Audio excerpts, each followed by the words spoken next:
मी कुबलांचा राजा आज कुबल कुटुंबाच्या दारात आलो आहे.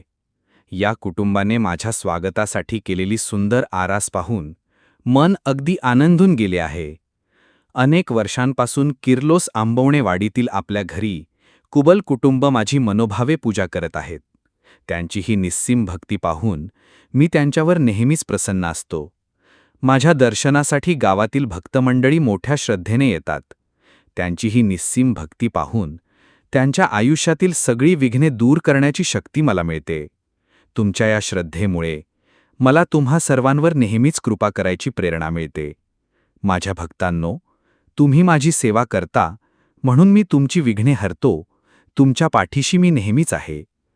तुम्ही केलेली ही सेवा, हा त्याग आणि ही भक्ती पाहून मी तुम्हाला आयुष्यात नेहमीच उज्ज्वलतेकडे नेणारी प्रेरणा देत राहीन. आजच्या या मंगलमय क्षणी मी तुम्हा सर्वांना आशीर्वाद देतो की तुमच्या घरात सुखशांती नांदो, तुमच्या सर्व मनोकामना पूर्ण होवोत, तुमचा आनंद असाच द्विगुणित होत राहो. हीच माझी तुम्हा सर्वांसाठी सदिच्छा आहे. तुमची ही श्रद्धा अशीच कायम राहो.